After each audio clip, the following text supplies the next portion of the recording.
The pounding on Marcus Wilson's door at 2 a.m. wasn't just unexpected, it was terrifying.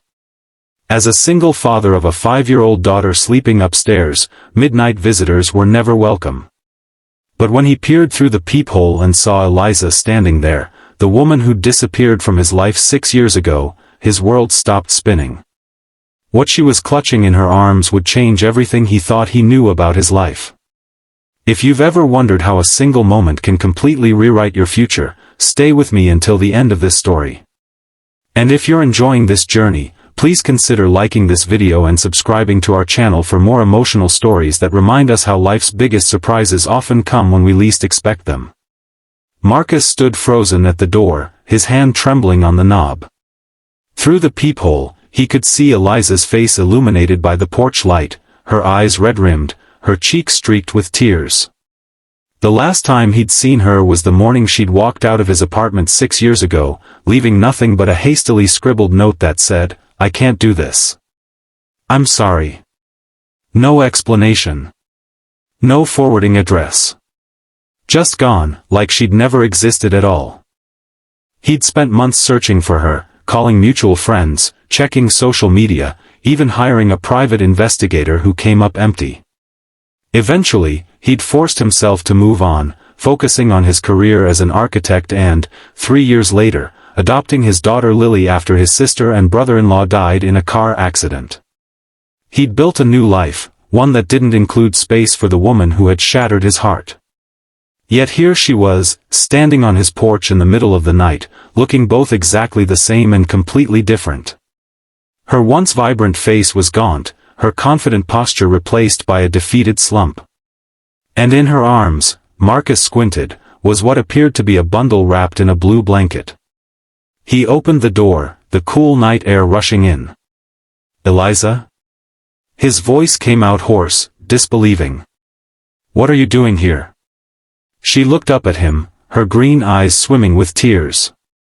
"I'm sorry, Marcus. I know I have no right to show up like this. But I didn't know where else to go." She shifted the bundle in her arms, and Marcus realized with a jolt that it was a child, a sleeping child with a mop of dark curls that looked eerily familiar. "This is Noah," she whispered, her voice breaking. "He's 5 years old. And he's your son." The world seemed to tilt beneath Marcus's feet. He gripped the doorframe to steady himself, staring at the sleeping child's face. The resemblance was unmistakable, the same strong jawline, the same slightly crooked nose that Marcus saw every morning in the mirror. A son. He had a son he'd never known existed. "That's not possible," he said, even as his mind raced through calculations. 5 years old. Eliza had left 6 years ago. She would have been pregnant when she disappeared. "I was 8 weeks pregnant when I left," she said, as if reading his thoughts. "I was scared, Marcus. We were just starting out, barely making ends meet. You were so focused on your career, working 16-hour days.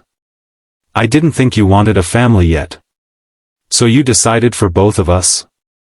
Anger flared, hot and sudden. "You took my child and disappeared for 5 years without a word?" "I know," she whispered. "I know what I did was unforgivable. But Noah is sick, Marcus. He needs a bone marrow transplant, and I'm not a match. The doctors say his best chance is a blood relative." Her voice broke. "I've tried everything else. I wouldn't be here if there was any other way." Marcus felt like he'd been punched in the gut. The child, his son, was sick. Possibly dying. And he was just learning of his existence. "Come in," he said finally, stepping aside. What else could he do? Turn away a sick child, his own flesh and blood, because of his anger toward Eliza? "You can put him on the couch." Eliza stepped inside, her eyes darting around the living room with its comfortable furniture and framed architectural drawings. Photos of Marcus and Lily lined the mantel, a smiling little girl with blonde pigtails and her father at the beach, at the zoo, blowing out birthday candles. "You have a daughter," Eliza said softly, her eyes lingering on the photos. Lily. She's 5 too. My sister's child. I adopted her after Sarah and David died 3 years ago. He didn't elaborate. Didn't tell her how he'd struggled as a sudden single father, how many nights he'd stayed up wondering if he was doing the right things, making the right choices. How many times he'd wished for a partner to share the burden and the joy. Eliza gently laid Noah on the couch, tucking the blanket around him. The boy stirred but didn't wake, his long eyelashes fluttering against his pale cheeks. In sleep, the resemblance to Marcus was even more striking. "What's wrong with him?" Marcus asked, his voice low to avoid waking either child. "Aplastic anemia," Eliza said, the medical term falling from her lips with practiced familiarity. "His bone marrow isn't producing enough new blood cells. He needs a transplant, and soon." She looked up at Marcus, her eyes pleading. "Will you get tested? To see if you're a match?" Marcus ran a hand through his hair, his mind reeling. "Of course I'll get tested. He's my son." The words felt strange on his tongue. My son. A child he hadn't known existed until 5 minutes ago. "But Eliza, you can't just drop this bomb and expect everything to be okay. You kept him from me for 5 years. 5 years I can never get back." "I know," she whispered. "And I'll spend the rest of my life trying to make it up to you, to both of you. But right now, Noah needs you. That's all that matters."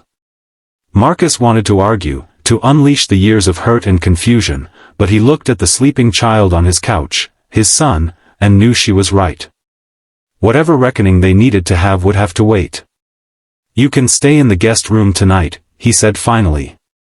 "We'll figure out the rest tomorrow." Eliza nodded, relief washing over her face.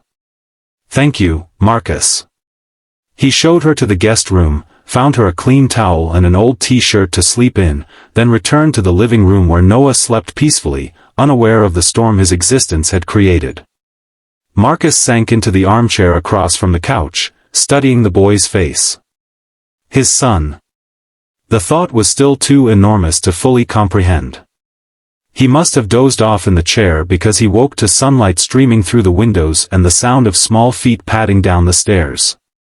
Lily appeared in the doorway, her blonde hair tousled from sleep, her favorite stuffed rabbit clutched in one arm. "Daddy," she said, her eyes wide as she took in the unfamiliar boy sleeping on their couch. "Who's that?" Marcus beckoned her over, lifting her onto his lap. "How did you explain something like this to a 5-year-old? "That's Noah," he said softly. He's going to be staying with us for a while.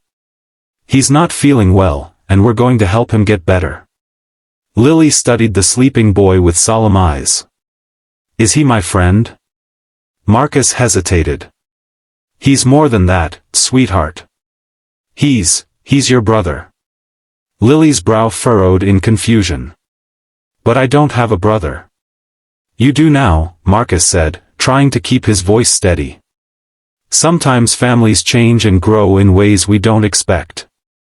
Before Lily could ask more questions, Noah stirred on the couch, his eyes fluttering open.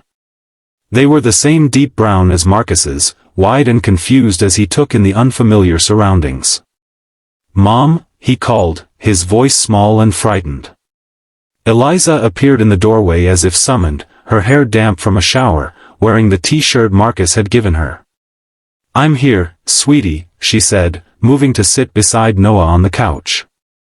"Remember I told you we were going to meet someone special? This is Marcus. And that's Lily." Noah looked at Marcus with wary eyes, then at Lily who was watching him with equal curiosity from the safety of her father's lap. "Hi," Noah said shyly. "Hi," Lily replied. "Do you like pancakes? Daddy makes the best pancakes." And just like that, with the simple acceptance that only children seem capable of, the ice was broken.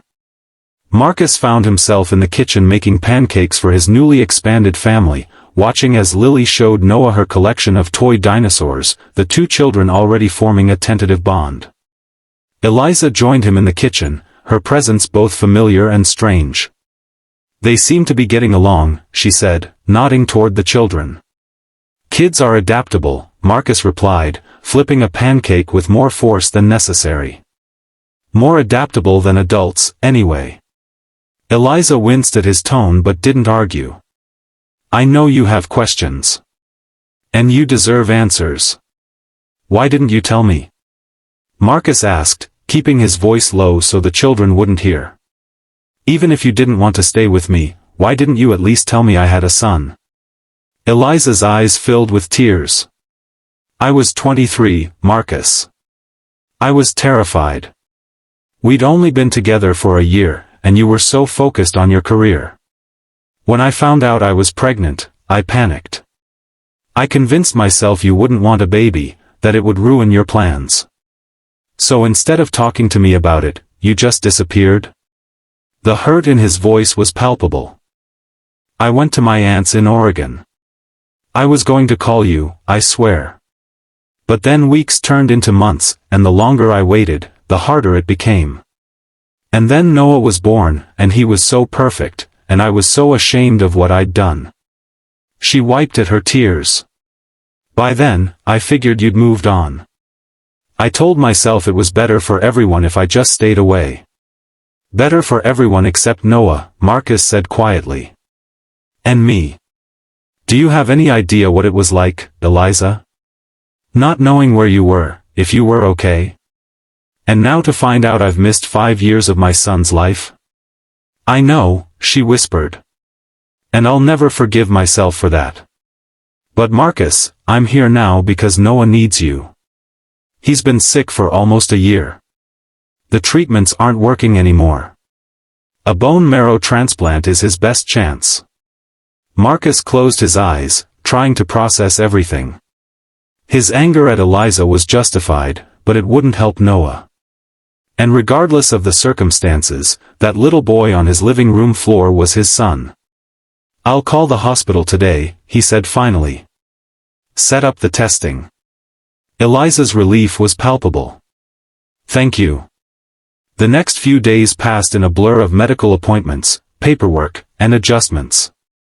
Marcus took a leave of absence from work to focus on Noah's treatment. The testing confirmed what they'd hoped: Marcus was a match for the bone marrow transplant. The procedure was scheduled for the following week. In the meantime, they settled into an uneasy routine. Eliza stayed in the guest room, helping with both children while Marcus tried to wrap his head around the sudden changes in his life. Noah, despite his illness, was a bright, curious child with Marcus's love for building things and Eliza's quick wit. Watching him play with Lily, Marcus felt a complicated mix of joy at discovering his son and grief for all the moments he'd missed. One evening, after the children were asleep, Marcus found Eliza on the back porch, staring up at the stars. He handed her a cup of tea and sat beside her, the night air cool against his skin. "Noah asked me today if I was his dad," Marcus said quietly.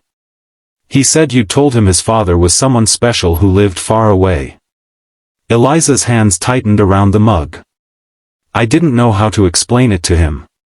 As he got older, he started asking questions. I told him his father was a good man who didn't know about him. I never wanted him to think you'd abandoned him. But you let me think you'd abandoned me," Marcus said, the hurt still fresh despite the days that had passed. "I know," Eliza whispered. "I was young and scared and selfish. By the time I realized what a terrible mistake I'd made, I thought it was too late to fix it." She looked at him, her eyes shining with tears. "I've thought about you every day for the past 6 years, Marcus. About what might have been if I'd been brave enough to stay." Marcus was silent for a long moment, watching the stars. "I used to imagine running into you somewhere," he said finally. "At a coffee shop or on the street. I had this whole speech prepared about how you'd broken my heart but I'd moved on and was better off without you." He gave a humorless laugh. "I never imagined it would be like this." "I'm sorry," Eliza said again, the words inadequate for the magnitude of what she'd done. "If I could go back and change it, I would.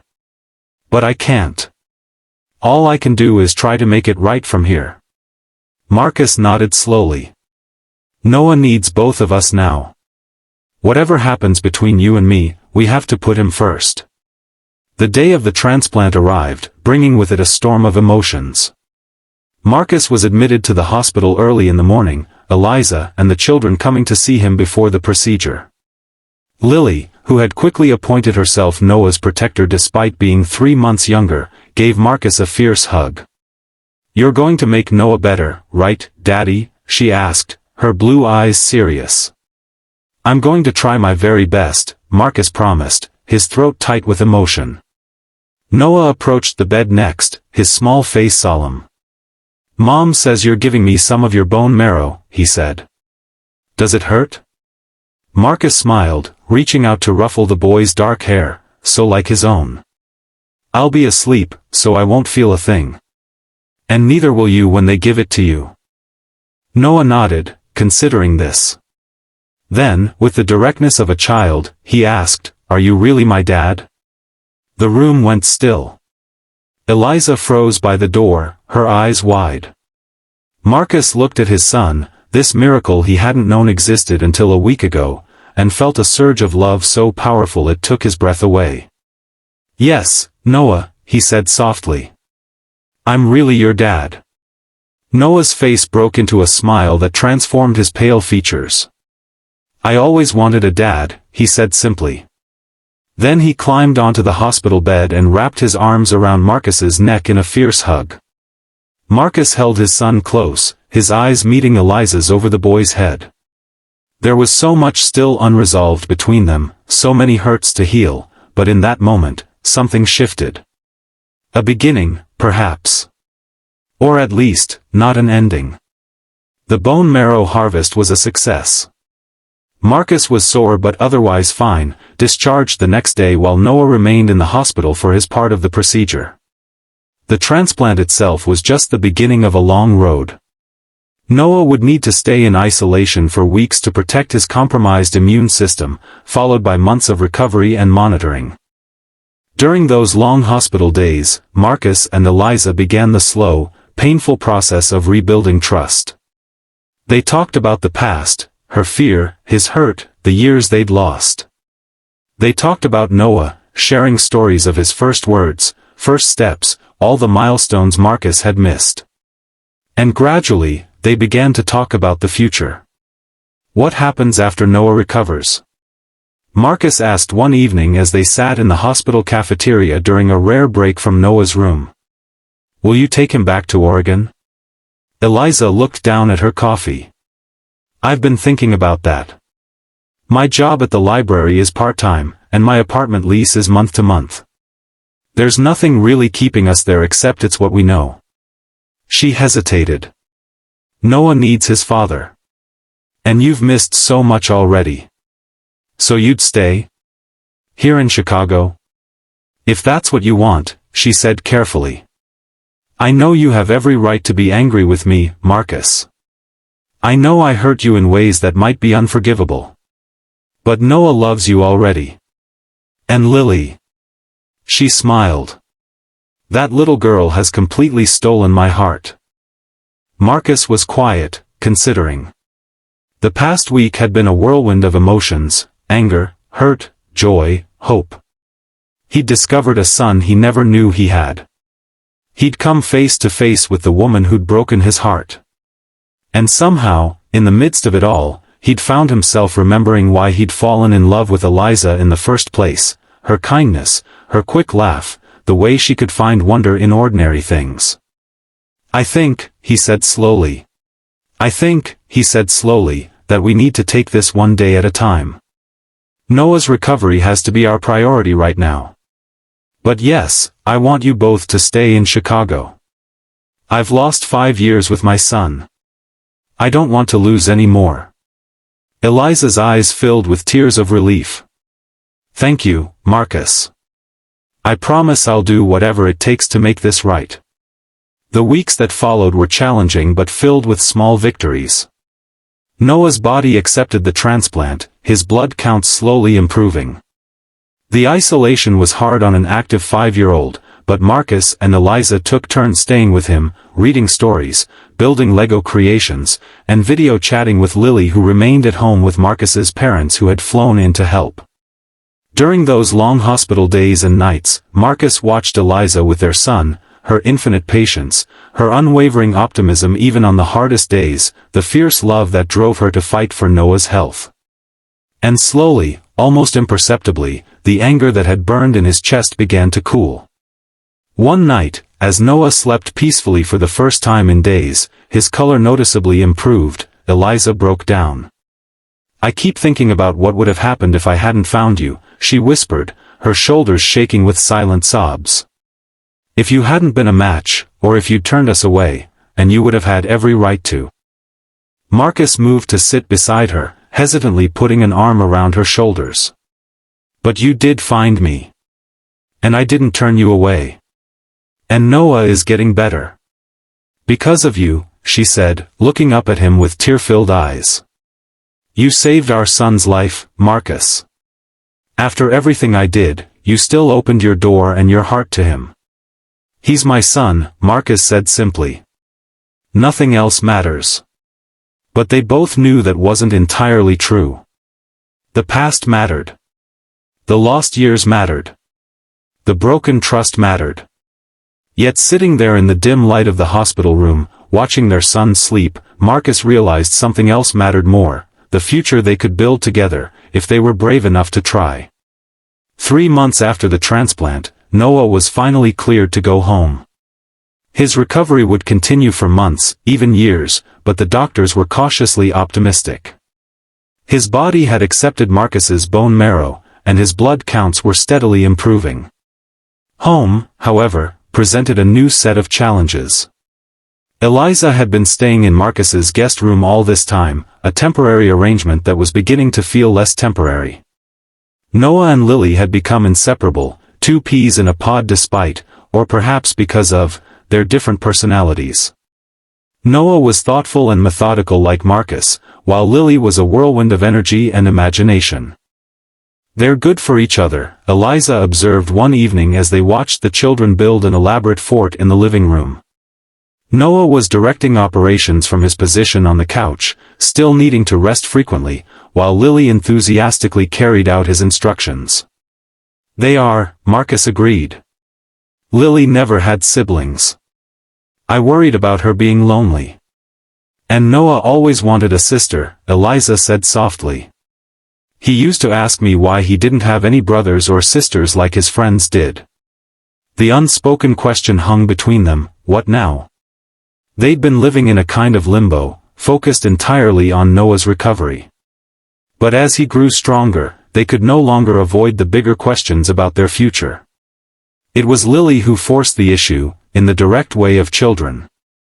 At dinner one night, she looked up from her spaghetti and asked, "If Noah is my brother, and you're his mom," she pointed her fork at Eliza, "then are you my mom too?" The table went silent. Marcus and Eliza exchanged a panicked glance. "Well," Eliza said carefully, "I'm not your birth mom, Lily. Your birth mom was your daddy's sister, and she loved you very much." "I know that," Lily said with the exaggerated patience of a child explaining something obvious. "But Noah has two moms, his birth mom, which is you, and his angel mom in heaven.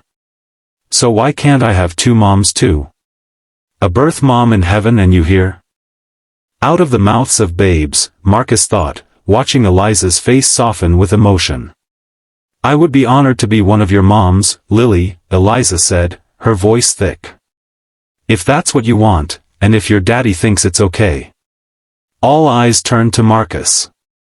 He looked at his daughter's hopeful face, at his son who was watching the exchange with solemn interest, and at Eliza, whose eyes held a question she was afraid to ask. "I think," he said slowly, "that we need to talk about what our family is going to look like going forward. Because you're right, Lily, we are a family now." That night, after the children were asleep, Marcus and Eliza sat on the back porch swing, the same place where they'd begun to rebuild their broken bridges months ago. "Did you mean what you said at dinner?" Eliza asked. "About us being a family?" Marcus was quiet for a moment, gathering his thoughts. When you left 6 years ago, I thought my heart would never heal. I threw myself into work, tried to forget you. And then Lily came into my life, and I discovered a kind of love I never knew existed." He looked at Eliza. "And now there's Noah. My son. Our son. This amazing little boy who's been fighting so hard to live. He's strong," Eliza said. "Like his father. The thing is," Marcus continued, "watching you with Noah these past months, seeing how fiercely you love him, how you've devoted your life to him. I understand why you did what you did. I don't agree with it, and it still hurts. But I understand that you were young and scared and thought you were doing the right thing." Eliza's eyes filled with tears.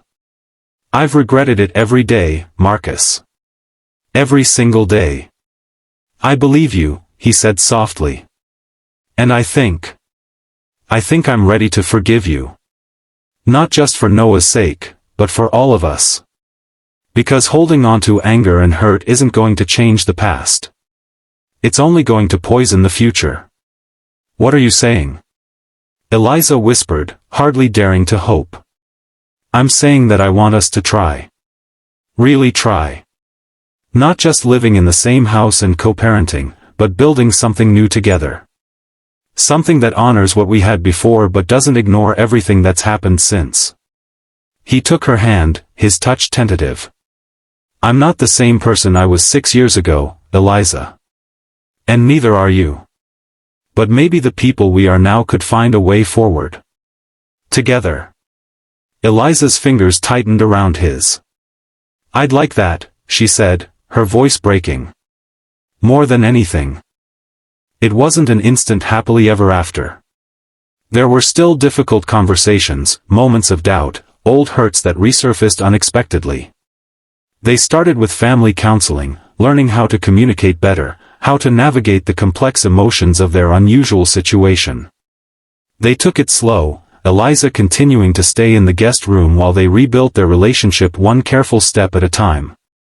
But there were also moments of pure joy, Noah's first day of kindergarten, delayed by his illness but finally possible, Lily proudly introducing him to her friends as "my brother," the four of them decorating the Christmas tree together, creating new traditions for their blended family. And there was healing, not just for Noah, whose body grew stronger every day, but for all of them. Marcus learned to trust again, to open his heart to the possibility of loving Eliza once more. Eliza learned to forgive herself, to believe that she deserved a second chance at happiness. The children thrived in the warmth of their growing family, secure in the knowledge that they were loved beyond measure. 1 year to the day after Eliza had appeared on Marcus's doorstep with their sixth son, they stood together in the backyard of their home, no longer just Marcus's house but truly theirs.